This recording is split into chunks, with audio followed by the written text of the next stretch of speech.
Podcast tren, podcast pesantren, pesantrennya tren, santrinya keren. Assalamualaikum warahmatullahi wabarakatuh. Waalaikumsalam warahmatullahi wabarakatuh. Alhamdulillah, santrizen dimanapun berada, kita bisa berjumpa lagi. Sudah hampir berapa lama Pak Operator kita berhenti? Aduh, belum upload. Aduh, sudah hampir 10 hari kita tidak berjumpa nih, tidak upload video podcast.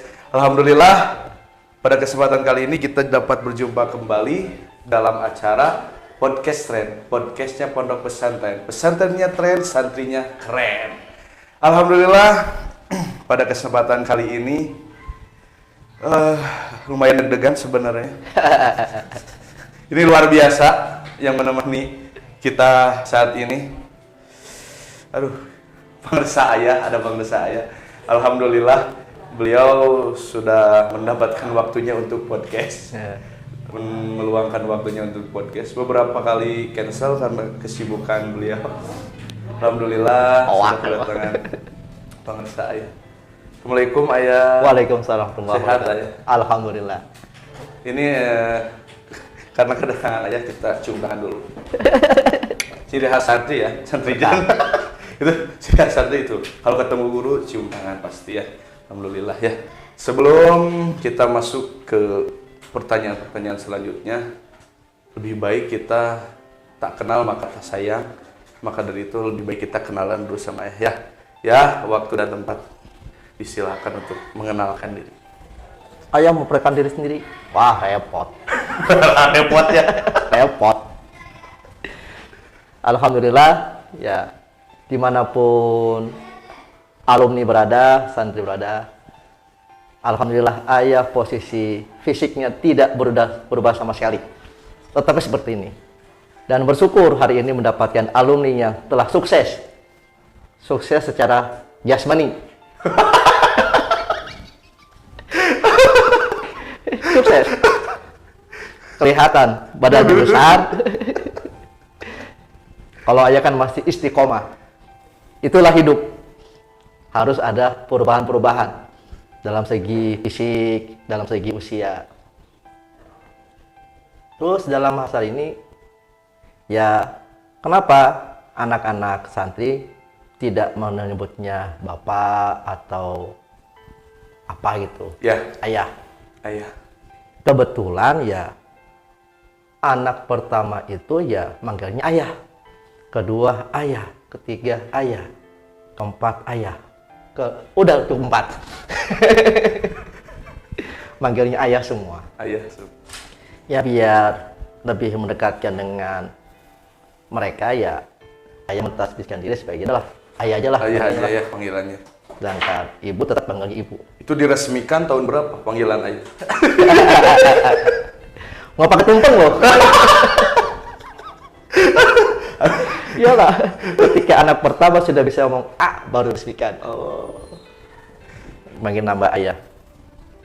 Dia ada sebuah makna itu juga kan.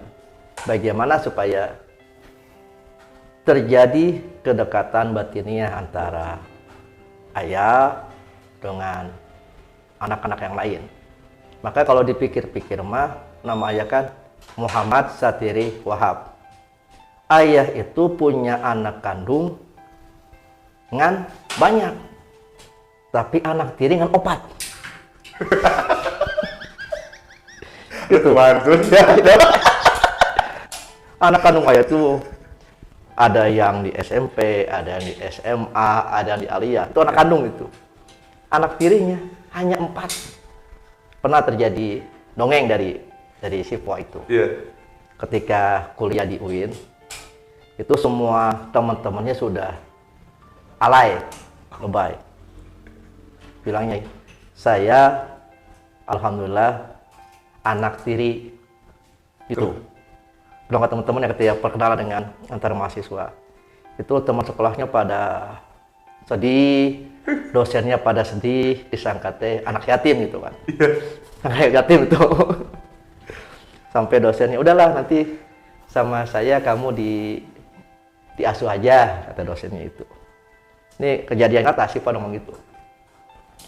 Pas terus rupanya arah tujuan Siva itu ngeprank semua teman-temannya dan dosennya. Bilangnya apa? Nama ayah saya Muhammad Satiri.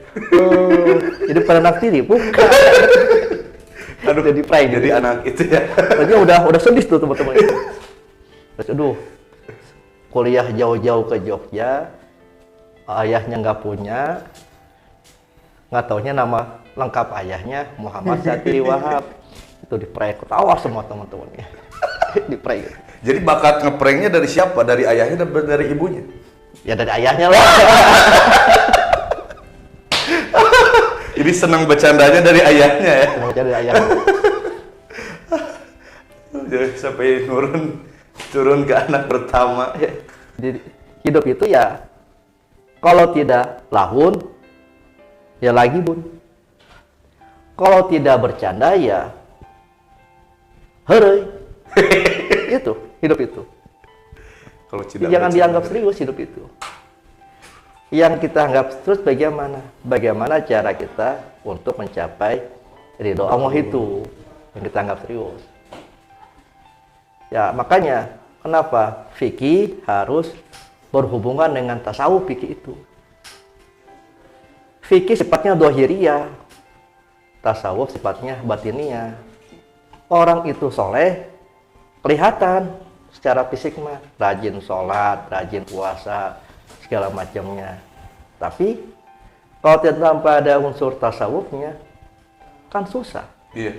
Apakah dia itu sholatnya riya, apakah sholatnya ujub, apakah sholatnya sum'ah atau takabur. Dia harus ngehiji ilmu tasawuf dengan fikih itu satu, tidak boleh pisahkan. Tidak boleh pisahkan. Dan ingat bahwa fikih kan sifatnya dinamis, fikih itu dinamis. Pemikiran loh fikih itu. Ada pemikiran yang memang harus saklek, tidak boleh dirubah sama sekali. Seperti bab tentang sholat. Cuma saklek itu. Tidak boleh. Sholat maghrib menjadi 4 rakaat. Tidak boleh. Dari niat sampai salam itu saklek. Ada fikih yang medannya medan ijtihadi. Medannya medan bagaimana kita dapat mengeluarkan istinbat hukum di sana fikih itu. Baru mulai sudah ilmu semua ini Sandrijan. Baru mulai di pemanasan sudah panas. Nah, tadi kan ayah berbicara tentang mardatillah atau meraih ridho Allah ya. Ada gak ya kiat-kiat untuk bagi khususnya para pemuda seperti saya ya, kiat-kiat mencari ridho Allah, menggapai ridho Allah itu ada nggak sih kiat-kiatnya ya? Ada ya. Ujian yang kita hadapi itu sebenarnya bagaimana sih? Nah, kita tiap hari diuji oleh Allah. Kan ada 3 kemungkinan itu. Ya. Ujian kita itu. Ujian yang pertama diuji oleh Allah, kemungkinan apa? Itu sebagai penghukuman kita. Hukum itu. Hukum. Bisa jadi ketika kita sekarang mulai beranjak ingin soleh, oleh Allah bukannya dipermudah, tapi dipersulit. Ya. Ini mah ketika waktu anak-anaknya, remajanya sering melakukan perbuatan ini, maka dipersulit itu segala macamnya. Itulah ujian yang didapatkan oleh hamba Allah. Arahnya kemana? Untuk sebagai penghukuman. Ada itu kemungkinannya. Saya emang sudah sholat ya, sudah puasa segala macam. Nah, kok kenapa ekonomi masih gini ekonominya? Dia curhat ke teman-temannya, ngomong ke teman-temannya, kumaha ieu teh hidup teh, karena dengan sholat hidup makin terarah. Bisa jadi itulah bentuk dari penghukuman Allah. Setelah sekian puluh tahun kita nggak pernah sholat, ayeuna dihukum oleh Allah itu, disadarkan. Nah, itu kan. Bisa jadi seperti itu kemungkinannya. Yang kedua bagaimana kemungkinannya? Bahwa ketika seorang hamba Allah dihukum, diuji oleh Allah, yang kedua itu adalah menghapus dosa-dosanya dia, menghilangkannya. Kalau yang pertama itu dia sebagai penghukuman, apa indikatornya? Sering curhat, kebabaturan, hidup pakai wae. Rungkad. Itu tanya bahasa Sunda lah. Rungkad, merungkad. Curhat ke kebabaturan anak. Terus we. Jadi ada sebuah cerita di situ. Ketika Nabi Yusuf dengan teman-temannya, kan Nabi Yusuf kan di penjara kan. Ya. Dia hilang gitu Nabi Yusuf itu. Kemudian ketika itu Nabi Yakub ingin curhat ke siapa? Bingung dia itu. Curhat ke jelma, ke anak-anaknya, dan mustahil. Yang pelakunya budak-budaknya, gitu kan. Akhirnya Nabi Yusuf, Nabi Yakub hanya mengatakan, asku basi wa husni ilallah. Cukuplah aku mengadu dan keluh kesahku hanya pada Allah. Karena kita kan enggak. Ini status tulisan WA, SW-nya. SW itu Satri Wahab loh. Bukan status WA, Satri Wahab SW itu. Status hidup mah kieu pusing. Kemudian rungkat. Kenapa jadi masalah itu? Biar silaturahmi tidak terputus, pinjam dulu 100 tuh ada gitu sekarang ya statusnya. Iya. Itu ada filosofisnya situ. Ada. Bisa jadi itu kan bahasa kiasan untuk kita kan. Ya sudah kaya, tapi tidak mau sodako. Ya. Pakai bahasa yang lembut lah. Gitu. Biar silaturahmi tidak putus, saya minjam 100. Itu. Ada kan. Lagi ngetren. Dia harus berpikir positif kita itu. Yang pertama, bagaimana bisa kita mencapai ridha Allah? Ujian itu janganlah mengadu kepada orang lain. Cukup pada Allah ujian itu. Langsung ke pusatnya. Tanah. Mulai curhat ke sahawai itu. Bisa jadi sekarang dia teman akrab kita, besok menjadi musuh kita. Khianat.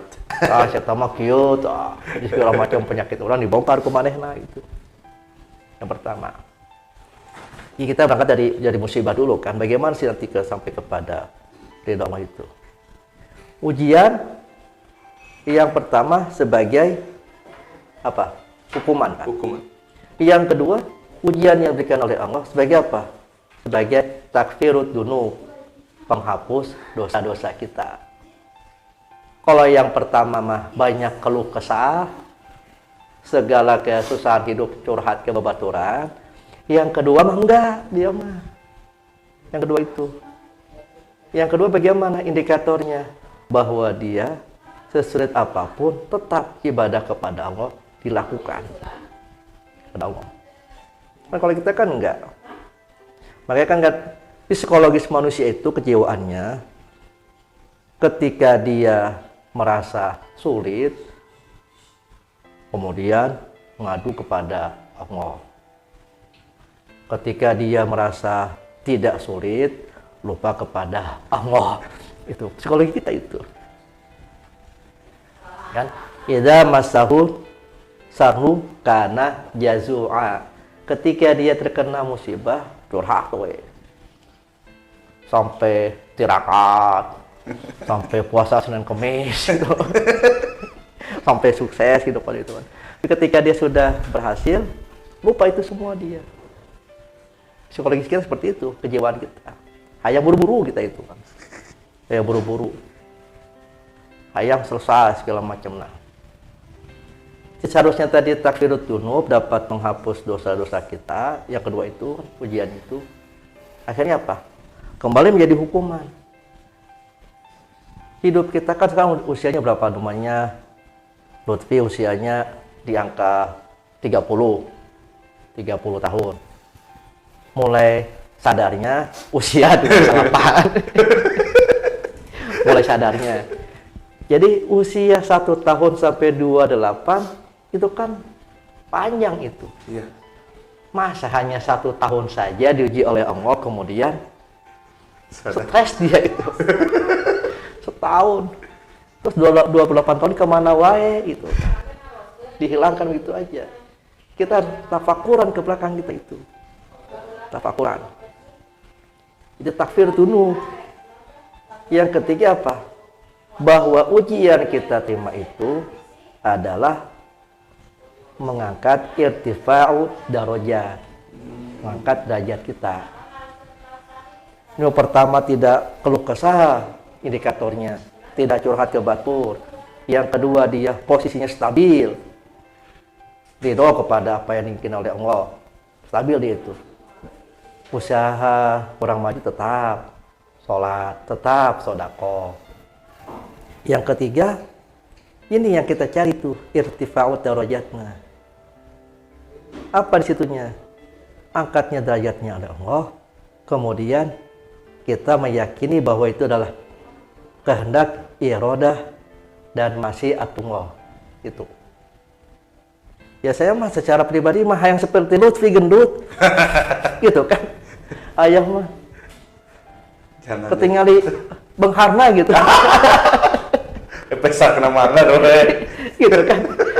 Ini kan antara ayah dan Lutfi kan seperti 1-0. 1-0. 1-0 lah. Dari Lutfi mondok sampai sekarang, ayah mah nggak ada perubahan. Dia anggapan Lutfi kan, ayah kurang makan berenya. Iya baik nah, tanya perubahan. Istiqomah. Alhamdulillah ya, baru daging semua ini mah Pak Dewa. Baru juga memulai. Kita sudah mendapatkan ilmu tadi untuk meraih ridho Allah ada 3. Pertama, cobaan itu sebagai hukuman ataupun sebagai penghapus dosa, dan yang ketiga adalah sebagai yang mengangkat derajat kita. Luar biasa ini mah. Baru beberapa menit juga udah ilmu semua. Alhamdulillah ayah itu kemarin baru menyelesaikan S3 ya. Ya alhamdulillah. Alhamdulillah sudah bergelar doktor. Alhamdulillah. Babari ya, gelar dokter. Babari. Kumaha? Babari dokter. Cuma tambah berubah aja. Jadi kan kalau lihat ayah ya keseharian nanti kalau ngobrol sama Pak Dewa sama Pak Kepala Sekolah saya ketawa-ketawa aja ya. Tapi beres sih. Alhamdulillah. Nah ya kita sekarang Ya bersepaya kan gini, bersepaya itu kan. Yang namanya dalam pergaulan itu fokuslah kepada apa yang kita inginkan dan abaikanlah apa yang tidak kita inginkan gitu. Ketika ngobrol dengan mudaris, dengan guru, aya mah heureuy we pegawaian. Dapat serius, bercanda. Kenapa? Ayah menganggap mereka itu bukan seperti hubungan antara santri dengan guru, tapi ayah melihatnya inilah anak-anak ayah gitu, yang butuh sebuah bimbingan. Sampai ada tiga guru itu sama ayah dipantau habis-habisan, sampai siap dicutikan. kenapa tuh ya sampai seperti itu? Yang dicitrakan itu. Rahasia perusahaan atau Hanya 3 orang saja yang tahu itu. Siap dicutikan dari sekolah itu kalau tidak sampai beres S1-nya. Siap cutikan. Kan karena dalam hidup itu kan kita berpedoman kemana? Kepada hadis Nabi juga itu kan. Apa kata Rasul? Al-iqyasu mandana nafsahu, kemudian wa amila lima ba'dal mauti. Tuh. Wal ahmaku apa? Man ittaba'a nafsahu hawaha, kemudian wa tamanna billahil amani. Itu.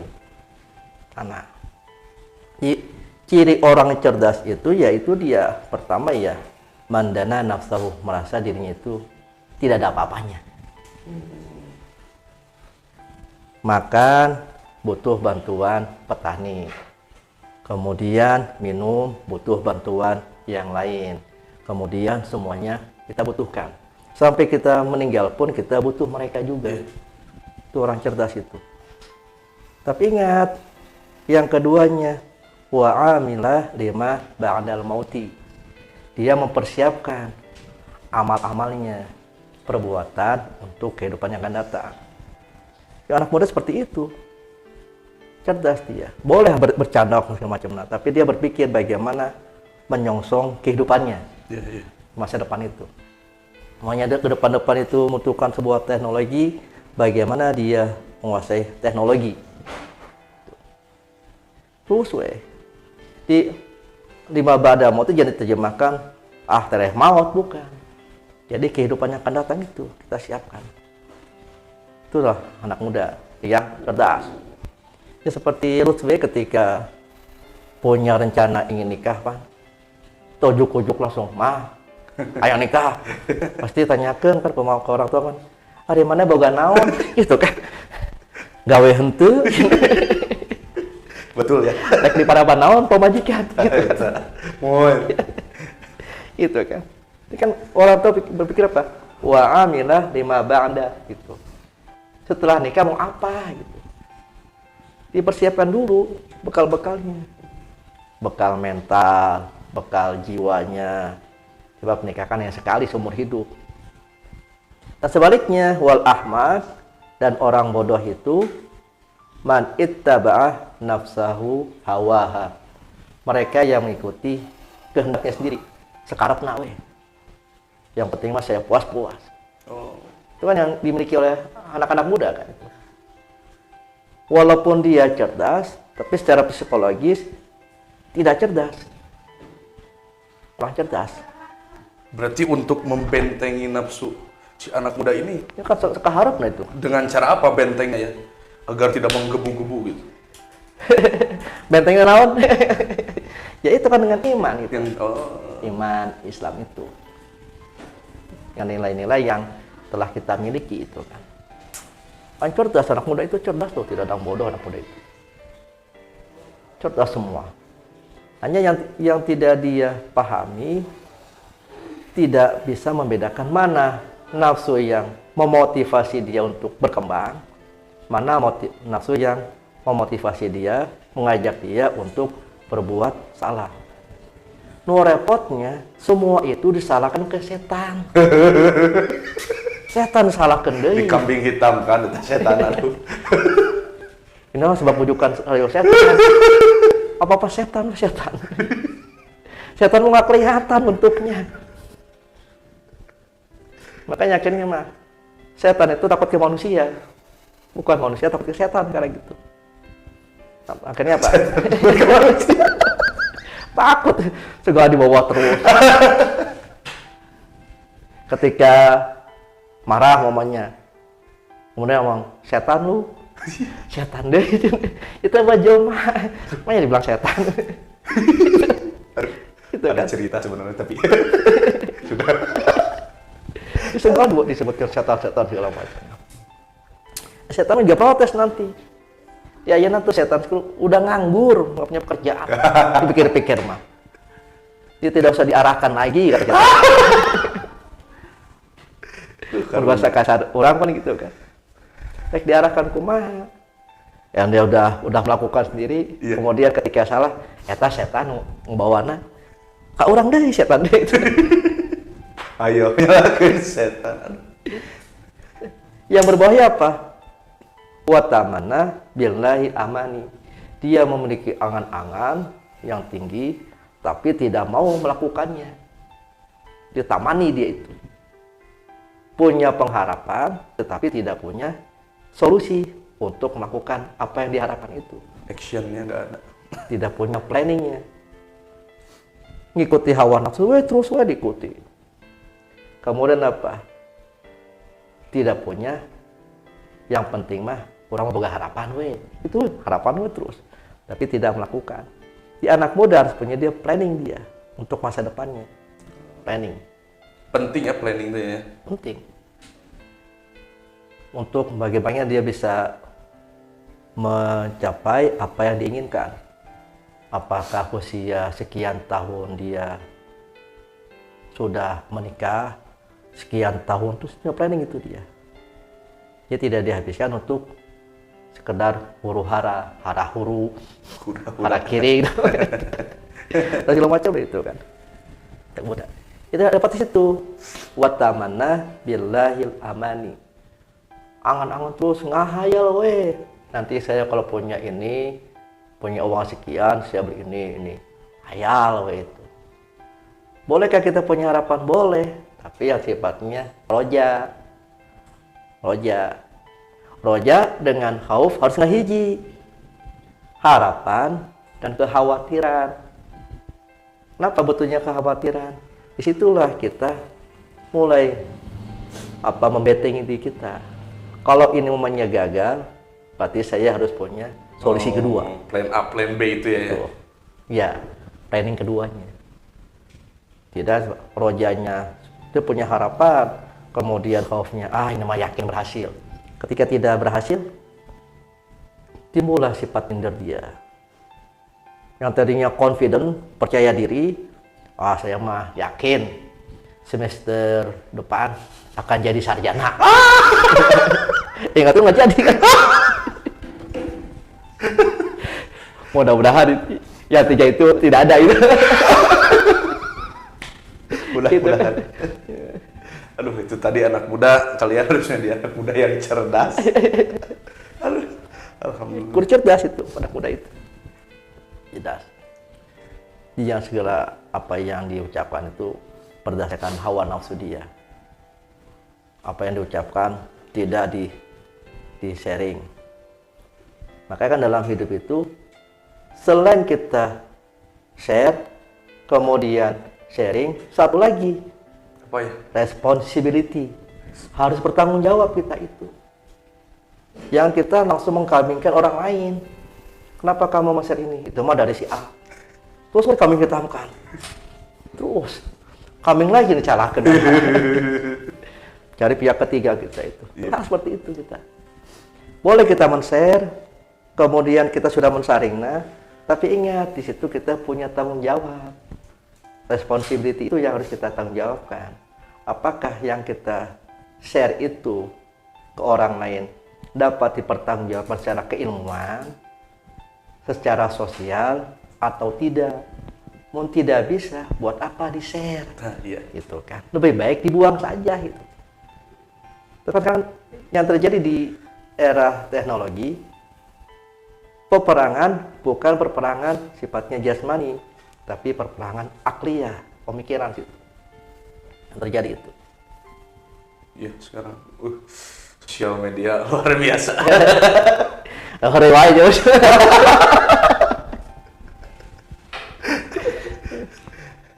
Mohon maaf nih ya. Ya. Podcast kali ini meja kita kosong. Biasanya ada jus. Tahu ini mah. Kosong kan kali ini nggak ada sponsor. Teh sopan. Aduh, kumaha ya. Tim kreatif. Aduh, tim kreatif ya. Cai. Aduh. Pagi.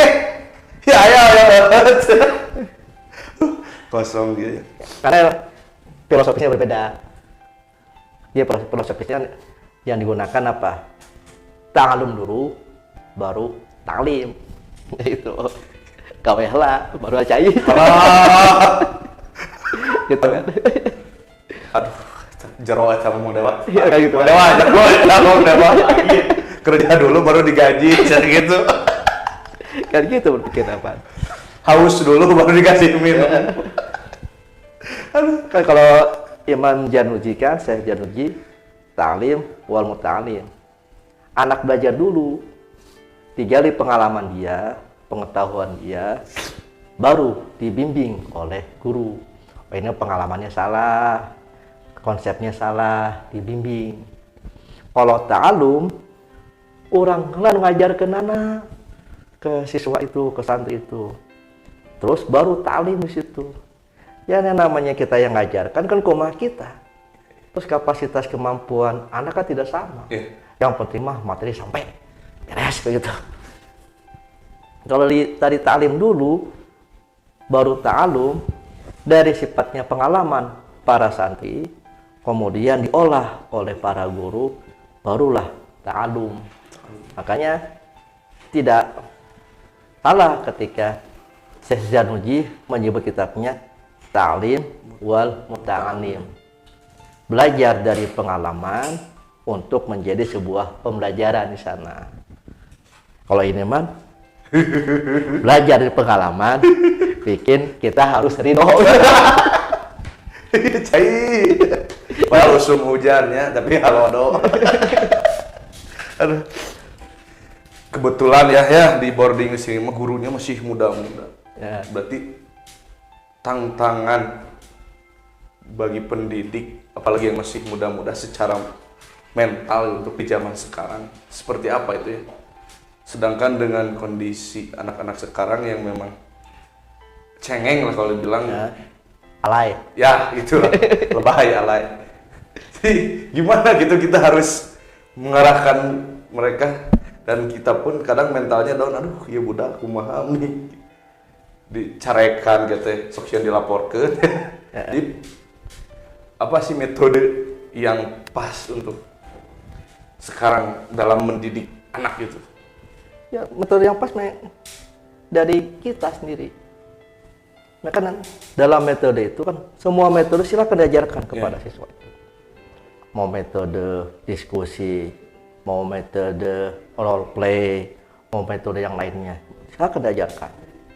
Tapi yang menjadi garis bawah di situ apa? Apa garis bawah situ?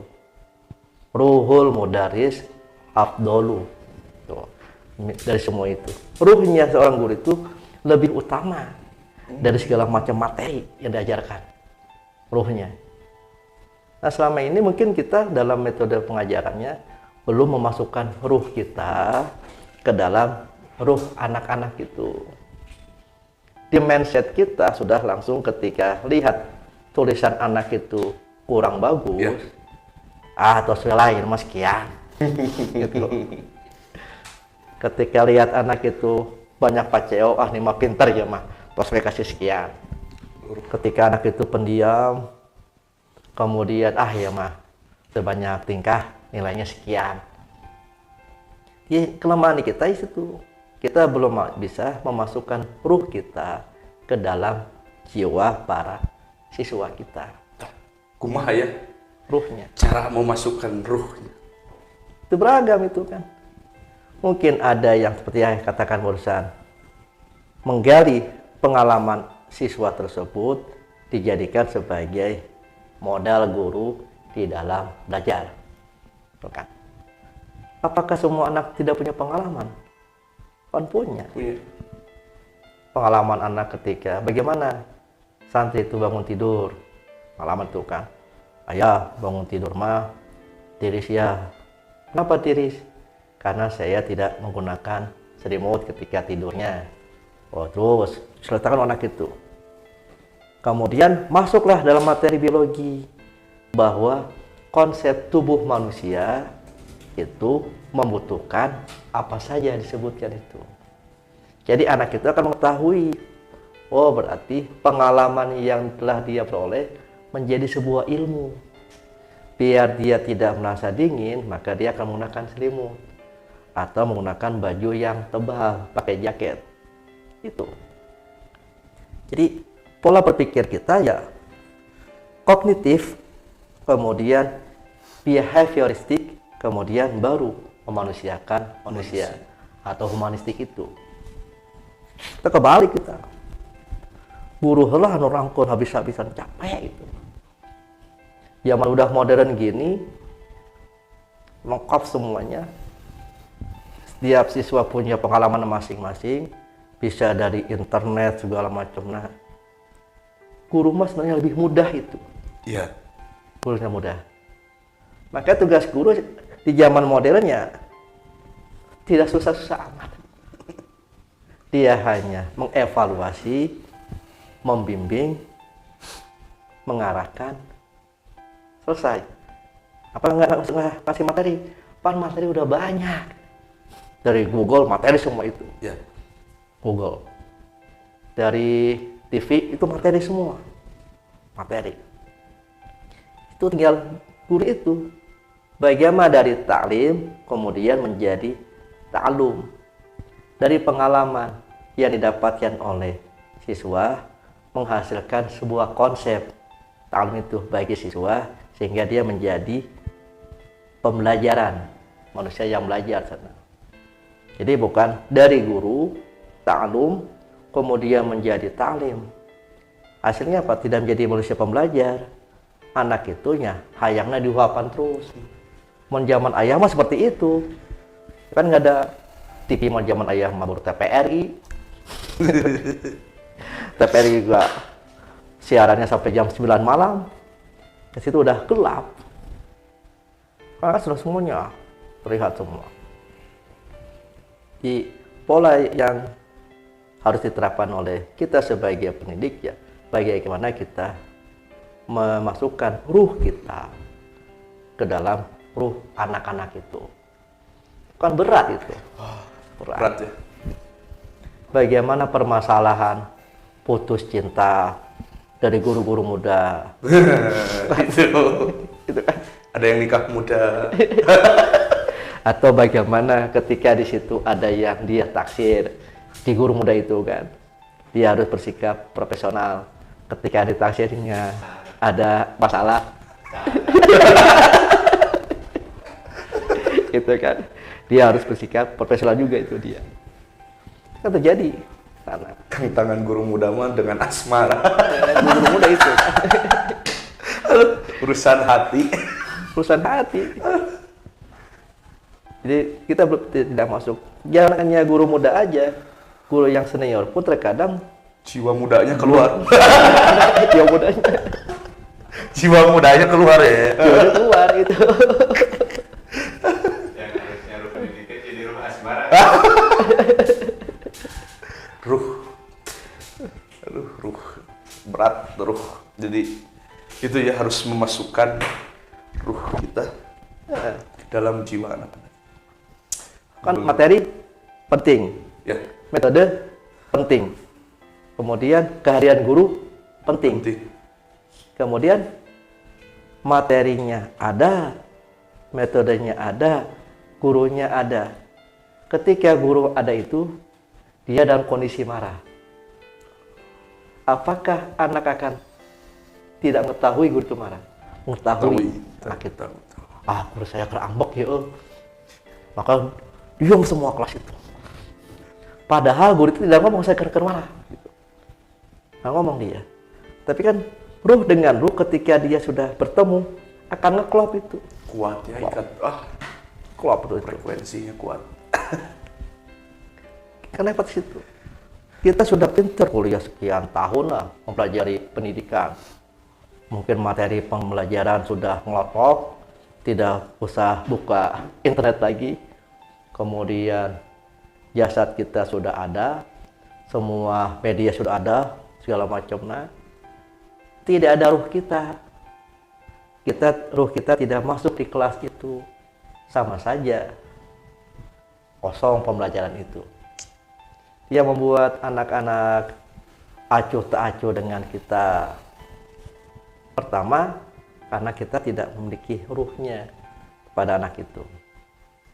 Pertama, itu usul utama itu.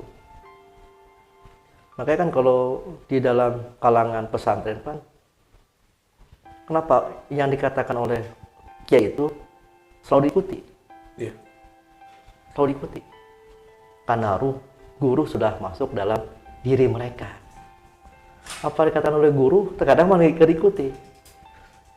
Cuek, udah kemana? Ketika kiai ngomong A, udah A. Iya. Kalau kata gurunya A, kayak lah tuh bocin lah. A wae. Sekali ya. Gitu. Gitu. Fakta. Ruhnya belum masuk. Tapi kan ruh itu bisa masuk ya, karena siswa itu melihat keteladanan yang didapatkan dari guru itu. Uswahnya. Mungkin ketika mengajar itu gurunya tidak memilah mana yang pintar, mana yang kurang pintar, semuanya mendapatkan hak semua. Jadi anak timbullah empati dan simpatinya kepada guru itu. Ya. Guru itu mah enak ngajarnya. Walaupun saya tengah arti 10 kali diajarkan, sabar gitu. Gitu. Iya, iya. Karena ya sama seperti orang bedakan. ketika anak kita yang usia kelas 1, dia akan lebih nurut ucapan gurunya Betul. daripada ucapan orang tuanya. Jak guru teh kieu mah. Eta cek guru, mau guru we gitu. Terus bantah, kenapa? Guru-guru yang ngajari kelas dasar, mereka telah memasukkan ruhnya. Setiap ke rumah, kumaha? Jak bu guru mah besok libur. Kan besok sekolah, cek bu guru mah libur. Itu. Kenapa libur? Nggak tahu. Cek bu guru libur. Kan kena kan? 1 tambah 1, 2. Cek bu guru mah 2 mah. Ya udah. Terus ya. Semua selalu menisbahkan kepada apa kata gurunya. Dihubungkan anak. Maka pendidikan kita mah kalau masih berpikir kepada yang sifat-sifatnya formalitas, maka akan menghasilkan angka-angka itu. Angka-angka 8, 9, 10, 8, 9, itu angka aja. Itu kan formalitas. Cerdas dan tidak cerdas, itu aja. Tapi ketika ruh gurunya yang masuk, anak itu akan terpacu untuk bagaimana dia berhasil. Terpacu dia itu. Contoh, Einstein dibilang oleh gurunya kan tidak cerdas. Pan ibunya marah, orang tuanya. Masa anak saya nggak cerdas? Padahal bukan tidak cerdas, bahwa guru tersebut belum bisa memasukkan ruhnya ke dalam diri Einstein itu. Kamu mah nggak cerdas, nggak akan berhasil. Jadi belum menapak masa depannya, sudah di-justice, gagal hidupnya. Otomatis anak down gitu. Anak ingin terjadi perubahan hidupnya, dari yang nakalnya disoleh, langsung gestur kita. Ente mah mau berubah, pasti berdegong we gitu. Ya, ya. Gitu kan. Makanya dunia pesantren adalah dunia perbengkelan. Pesantren itu Servis terus. satu bengkel pesantren. Kalau santri A masuk, dia malas atau tidak patuh ke orang tuanya, di bengkel, di servis oleh guru-guru tersebut. Servis lagi. Kan berbeda-beda di servisnya itu. Ada yang hanya cukup di dempul, ada yang cukup di amplas. Udah jadi, ya. Kan lu turun mesinnya ya, nu berat. Kok mau turun mesin? Lebih repot. Turun mesin ya, turun mesin. Gitu. Dan beragam ketika anak santri datang ke pondokan. Makanya kan untuk SMP dengan SMA, kita pedomannya bagaimana? Asal anak mau mondok, dah masuk. Itu. Bagaimana dengan kemampuan matematika, bahasa, segala macam? Ya. Itulah tugas kita. Itu tugas kita. Untuk memasukkan ruh kita ke anak itu. Tugas kita. Jadi nanti rugi dong pihak sekolah atau pihak pesantren karena mendapatkan siswa-siswa yang kurang cerdas. Kata siapa rugi? Mungkin dia cerdas secara kognitif, yang luar itu sekolah unggulan, tapi tidak cerdas di dalam bidang lain. Di dalam bidang komunikasi, di dalam bidang hubungan sosialnya, dan lainnya. Kecerdasan akal, IQ, itu hanya salah satu indikator dari segala macam kecerdasan untuk keberhasilan. Tuh, kita harus merubah itu, kita itu. Rubah. Dia cerdas pasti akan sukses hidupnya. Belum tentu. Belum tentu. Ya. Kan banyak alumni yang ketika di pondoknya kata guru-gurunya, ya mah kurang cerdas, tapi berhasil. Itu. Kenapa? Dia punya kecerdasan yang lain sebagai penumpang itu. Makanya kita mengusahakan bahwa kecerdasan siswa itu, anak itu, bukan hanya difokuskan kepada kecerdasan kognitif, logika, matematis. Alihkan. Mungkin dia kurang cerdas di matematikanya, tapi dia cerdas di bidang linguistik, Buktinya bagaimana? Ketika tampil ke depan panggung, berani dia cuap-cuap. Ya biarkan itu. Iya. Itu. Oh dia mah cocoknya jadi MC mah. Ketika dia menjadi MC, semua audiens, mustaminya fokus. Keluarlah kecerdasan lainnya. Dia tidak cerdas matematika, tidak bisa kecerdasan linguistiknya. Tapi ketika ada olahraga futsal, resep. Setiap bermain bola masuk tim lain, tim utama. Oh ini mah cerdasnya di bidang kinestetik ya mah. Arahkan jadi atlet. Itu arahkan. Nah, kita belum bisa ke sana, kita pendidikan kita itu belum bisa ke sana. Semuanya kecerdasan itu sama. Kudu cerdas secara logis matematis. Samakan semua kita itu. Akhirnya repot kita itu. Iya. Repot. Ya kita mengisi rapot repot. Ini matematika ini kurang bagus. Kumaha nilainya? Gitu. Kalau di bawah standar nanti anak itu tidak lulus. Di atas standar kita beban. Karena memang kecerdasannya kurang gitu kan. Ditutupi dengan kecerdasan yang lain. Karena mungkin dia kurang cerdas ini tapi personalnya bagus. Intrapersonalnya bagus. Itulah sebagai modal dia. Maka tugas guru seperti yang saya katakan barusan, bukan sekedar ta'alum, tapi tugas guru itu adalah pembimbingan itu. Fitrah yang telah dimiliki oleh anak, bagaimana kemudian digali lagi, digali. Makanya di sini mah yang namanya PR itu tabu. Tabu. Tidak ada PR di sini. Tabu. Kenapa dikatakan tabu? Karena kita melarang bahwa usia sampai 15 tahun, 14 tahun, bagaimana kita mempersiapkan fisik anak itu kuat. Fisiknya. Silakan dia mengeluarkan semua kemampuan fisiknya. Keluarkan. SMA ke sana lah mulai diajarkan ilmu-ilmu lainnya. SMP, bagaimana anak bisa bergaul dengan teman-temannya. SMA, bagaimana anak itu bisa meniti masa depannya. Ya, kira-kira akhirnya apa? Keluarlah sekarang kurikulum merdeka. Jadi kalau secara feedback ke belakang, bahwa kita sudah menggunakan kurikulum merdeka gitu. Kita sudah merdeka. Udah merdeka banget itu. Amat sangat merdeka. Iya. Kita itu. Bagaimana ciri merdeka kita itu? Ya pertama ketika masuk kelas, sok dipinta apa pengalaman kamu? Nah baru kasih materi dia, pengalaman dia, teori konsepnya. Apa lagi ciri merdeka itu? Semua anak punya hak ketika diskusi berbicara. Maka di sini mah yang sabar itu bukannya siswanya, gurunya. Karena gurunya tidak bisa menerima soal-soal yang sulit dari siswanya.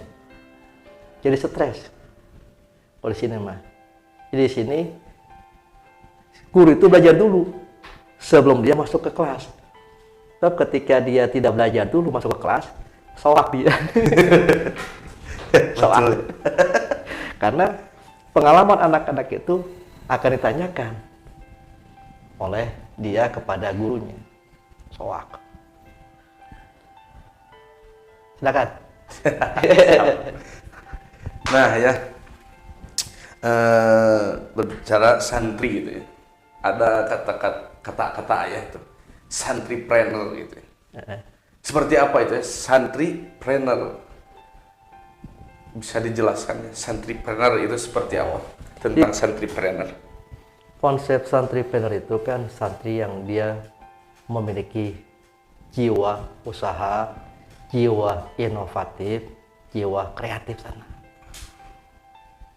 Jadi kita mengusahakan bahwa santri itu tidak semuanya fokus untuk bercita-cita menjadi tokoh agama. Iya. Sama seperti Rasulullah. Rasulullah tidak menjadikan sahabat itu fokus di satu bidang. Sahabat Utsman difokuskan oleh Rasul sebagai usaha dia, fokusnya.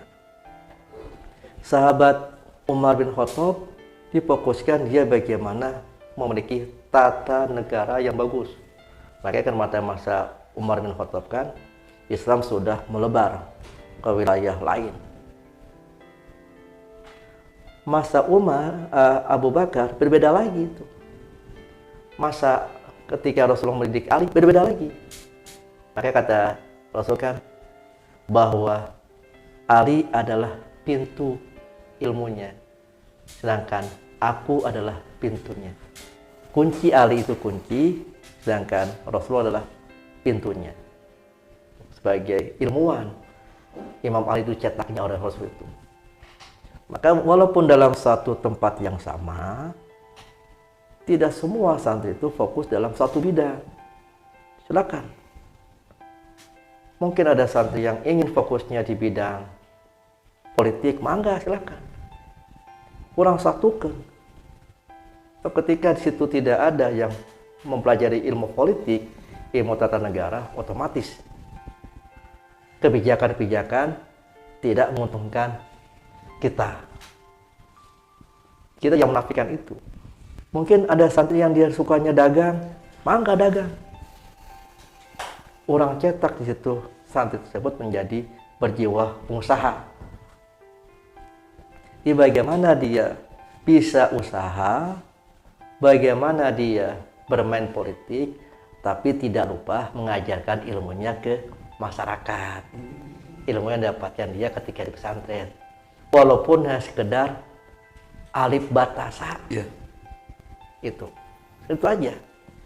Dia tetap mengajarkan ilmu itu. Jadi walaupun saya mas santri, kemudian harus jadi pengusaha besar, tetap dia mengajarkan ilmu yang didapat di pondok kepada masyarakatnya.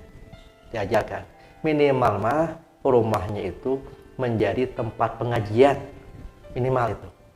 Walaupun dia tidak menjadi ustadz besar, minimal di rumah itu ada beberapa orang tetangga masyarakat yang belajar kepada dia. Walaupun ketika kita mondoknya baru bisa alif batasa gitu itu, bahasa kasar itu kan. Ya ada santripreneur itulah bagaimana kita mencoba membuka wawasan berpikir para santri untuk mampu berinovasi, mampu kreatif, mampu usaha, tapi tidak menghilangkan sendi-sendi ajaran santri.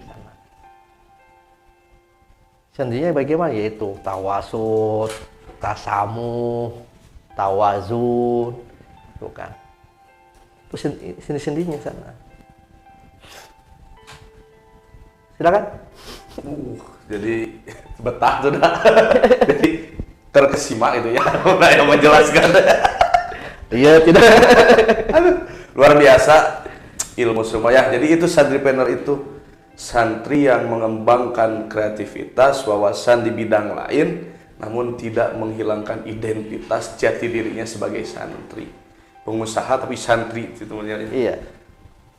Luar Politik, biasa. santri tetap mengajarkan ilmunya, ilmu yang dapatkan di pesantrennya, walaupun hanya 1 atau 2 orang belajar di rumahnya. Ya.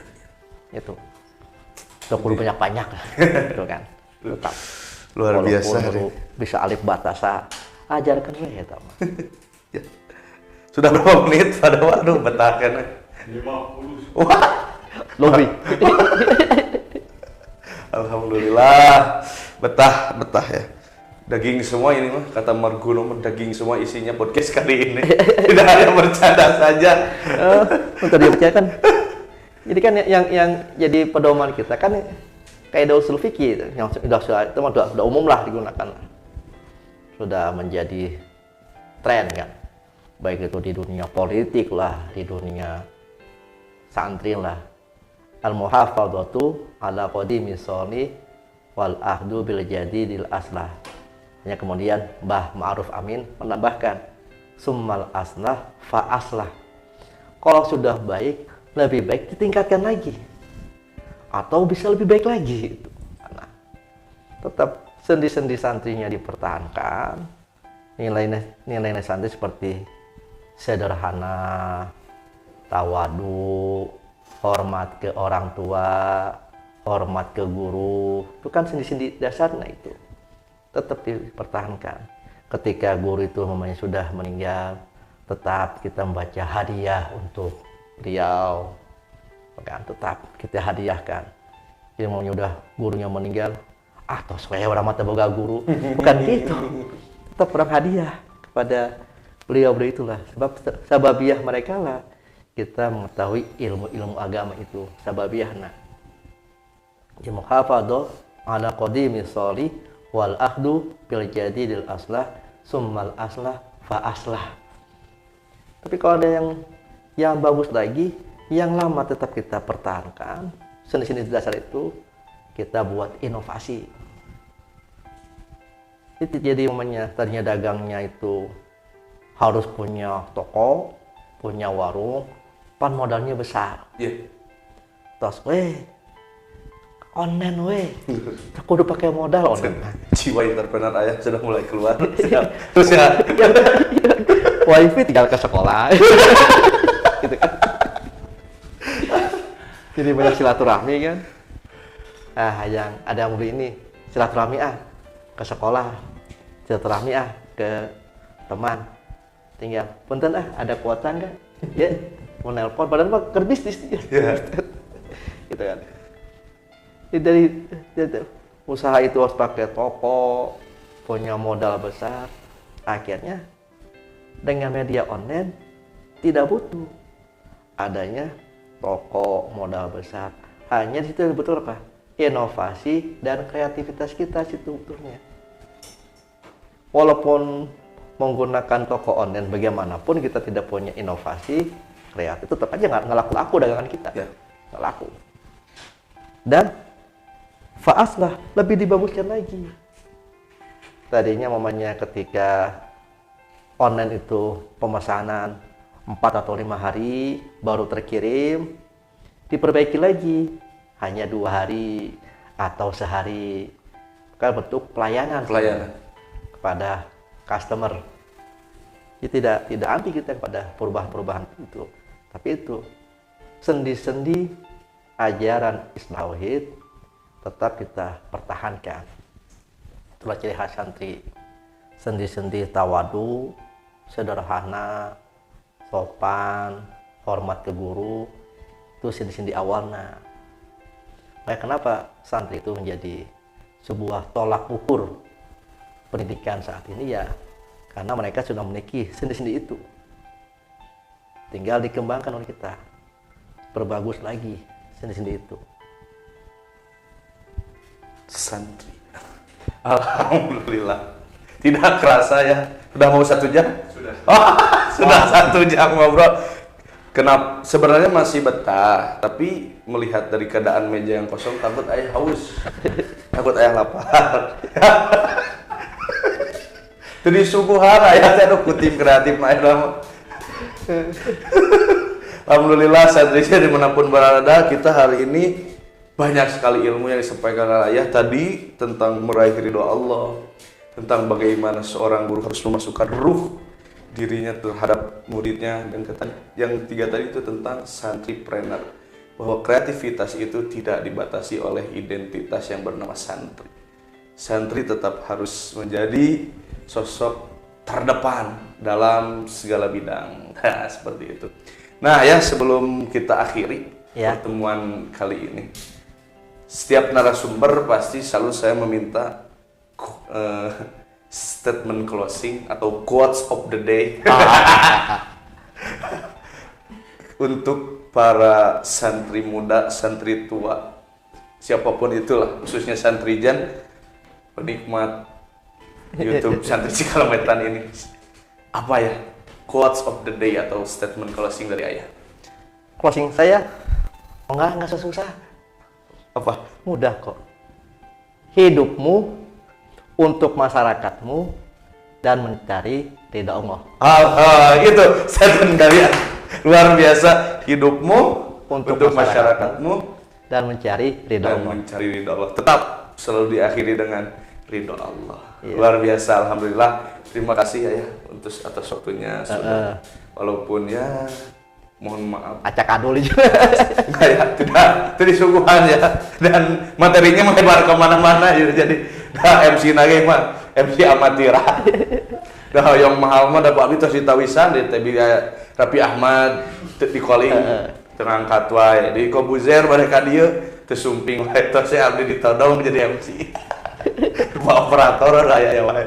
Insyaallah dan kesempatan nanti yang ada di belakang layar kita ini nanti akan juga duduk di sini sambil waktunya. Cuma harus ada yang mengcover dulu. Ya, Sandrijan dimanapun berada, tonton terus podcast Tren, podcastnya Pondok Pesantren. Santrinya keren, pesantrennya tren. Dibalik kan? Dibalik. Oh, dibalik. Tadi terkesima. Kurang minum. Betul ya. Jadi Sandrijan dimanapun berada, kalau kekurangan cairan itu pasti kurang fokus. Hidrasi. Hidrasi. Apalagi gendut awakna. Ditambah lapar, gitu ya. Gitu aja Sandrijan. Terus tonton podcast ini, mudah-mudahan ada ilmu yang bermanfaat. Jangan lupa like, comment, share, and gratis subscribe. Gratis. Subscribe itu gratis, tidak bayar, tinggal pencet tombol lonceng yang ada di sudut kanan. Ya. Terima kasih. Saya pamit undur diri. Assalamualaikum warahmatullahi wabarakatuh. Waalaikumsalam warahmatullahi wabarakatuh. Ya, mun.